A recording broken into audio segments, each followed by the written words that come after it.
Bom dia. Em nome da ministra Nízia e do secretário Adriano Massuda, gostaria de agradecer o convite e a oportunidade de estar participando desse debate. Para mim, pessoalmente, também é um momento de muita alegria e orgulho estar aqui nesse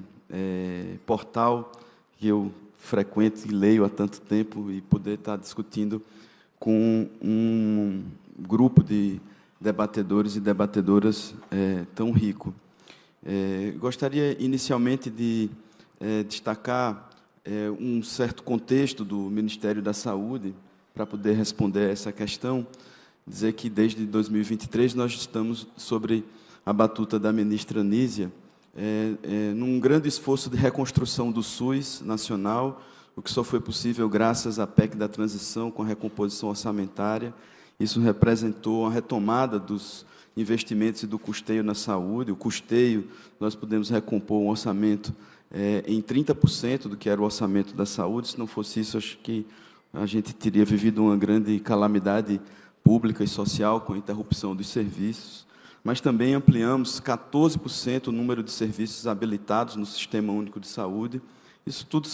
eram medidas emergenciais do início do governo, identificadas pela equipe de transição. Agora, nesse ano, comemoramos 14 milhões de cirurgias, um recorde histórico da realização de cirurgias, que é resultado desses investimentos. No campo da saúde mental, brevemente, eu queria comentar a recomposição do custeio dos Centros de Atenção Psicossocial, os CAPs, que integram a nossa rede de atenção psicossocial, desde a atenção primária, e são os serviços de excelência para o tratamento das pessoas com uso de substâncias, para transtornos e uso de substâncias. Essa recomposição foi de 27% em 23, 27% em 24, então foi uma recomposição de 54% do orçamento para os CAPs, o que implicou que a gente saiu de 2.600 para 3.000 CAPs no Brasil. Os CAPs também estão previstos no PAC, a gente está fazendo, construindo e financiando diretamente a construção de novos CAPs e também investindo na formação de psiquiatras e de equipes multiprofissionais para a atenção psicossocial e também do usuário de substâncias, o usuário de drogas. Nesse sentido, eu gostaria também de destacar as ações que estão sendo feitas na atenção à pessoa portadora do transtorno do espectro autismo, com a ampliação da rede especializada de reabilitação e com a criação de um módulo específico, que inclui o autismo dentro do conjunto de condições atendidas por essa rede. O esforço do Ministério também conjugado de todas as áreas para a atenção à saúde do idoso, que vai implicar também na atenção à pessoa com demência e, sobretudo, do mal de Alzheimer. Também, dentro das ações de atenção especializada, um conjunto de ações estão sendo realizadas em direção a qualificar a atenção das pessoas com epilepsia ou epilepsia refratária. Eu selecionei essas ações para dizer como é que a agenda da cannabis medicinal chega ao Ministério da Saúde, inicialmente, a partir de um conjunto de condições cuja a produção científica, assim, reconhece o benefício clínico, e essa era a pergunta inicial, quais os potenciais benefícios para o sistema de saúde. Então, em primeira mão, é importante que a gente reconheça que a literatura científica internacional já tem consolidadas evidências que mostram o uso da cannabis e dos seus derivados, os canabinoides, em diversas condições clínicas, e me permitam aqui citar em grau decrescente de evidências, a dor crônica, as doenças desmielinizantes, como esclerose múltipla, lateral amiotrófica, a epilepsia refratária, e, em segundo lugar, um conjunto de doenças com respostas singulares, como a epilepsia, como o mal de Alzheimer, como o transtorno do espectro autista, e outras condições que estão sendo estudadas, acho que o Leon deve aprofundar um pouco mais. Tudo isso, todo esse conjunto de ações, também é tratamento dado à cannabis medicinal do Ministério da Saúde, é dado sobre uma perspectiva de inegociável acordo com a ciência. Essa é a marca da gestão da ministra Nízia, foi assim que a gente conseguiu enfrentar a pandemia e foi assim que a gente tratou toda essa reconstrução do SUS e é assim que a gente tem tratado essa questão. Então, do ponto de vista científico, é inegável os benefícios para algumas condições clínicas. A questão é discutir como isso pode ser construído dentro do território nacional. Hoje a gente tem uma notícia que fala que são mais de 670 mil pessoas que usam derivados de maconha ou de cannabis sativa e suas diferentes espécies e diferentes formulações, e há uma demanda crescente de judicialização nos estados e municípios. Então, além do compromisso inegociável com a ciência, a gestão da ministra Nízia também proclama um compromisso também inegociável com a democracia e com a independência dos poderes. E é nesse sentido que a gente encontra no Congresso Nacional, em discussão com a assessoria das duas casas, mais de 29 projetos de lei que dispõem sobre aquisição, cultivo, distribuição de produtos de cannabis, entre eles o PL 399, que foi de autoria do deputado Fábio Mitidieri, hoje governador de Sergipe, e que teve a condução do atual ministro Paulo Teixeira, também num processo legislativo riquíssimo,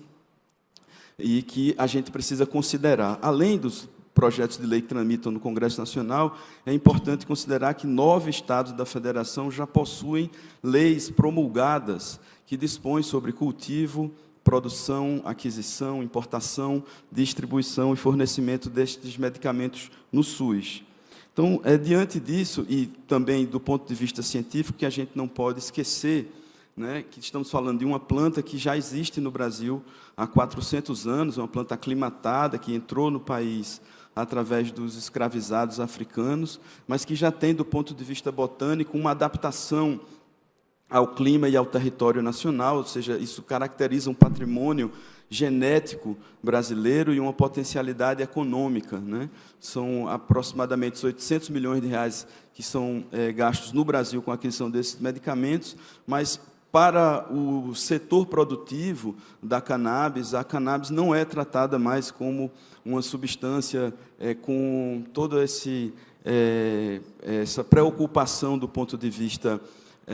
do dano ou da problemática à saúde mental, mas sim como uma commodity. Então, países como o Canadá, como Portugal, que foi aqui sentado, a Colômbia, o Uruguai, tratam esse produto como a gente trata a soja, como a gente trata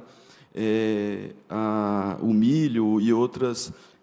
questões. Então, isso é um elemento que precisa ser levado em conta também, a potencialidade econômica dessa cadeia produtiva. E é preciso entender, para tratar desses assuntos, como a cannabis funciona no organismo. A ciência também já caracterizou o sistema endocannabinoide. É preciso compreender o que é o efeito entourage. Eu vou deixar a citação e um convite para o Leon falar um pouco mais sobre isso, a importância da ação combinativa dos canabinoides em conjunto no corpo humano. Por fim, não se pode desconsiderar em pensar a regulamentação da cannabis em outros determinantes de saúde que não são só os efeitos individuais em cada condição clínica, mas a gente sabe que desigualdade social, pobreza gera adoecimento, encarceramento gera adoecimento em cadeia. Então, uma família que tem um jovem preso, como foi discutido aqui anteriormente,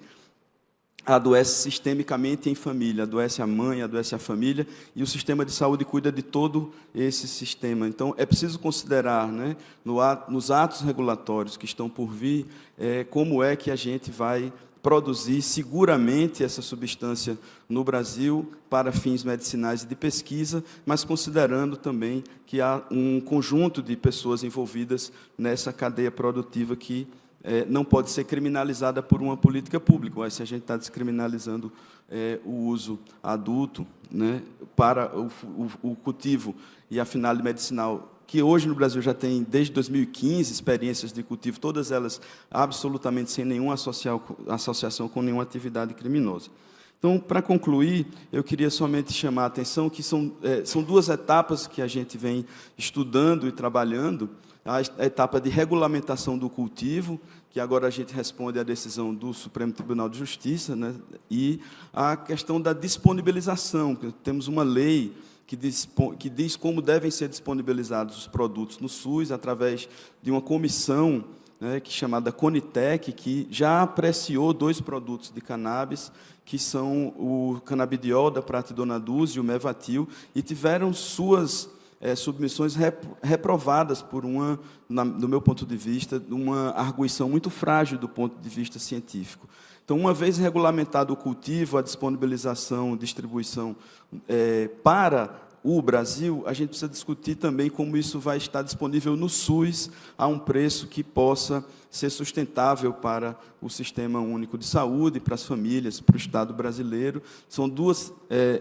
iniciativas das quais nós estamos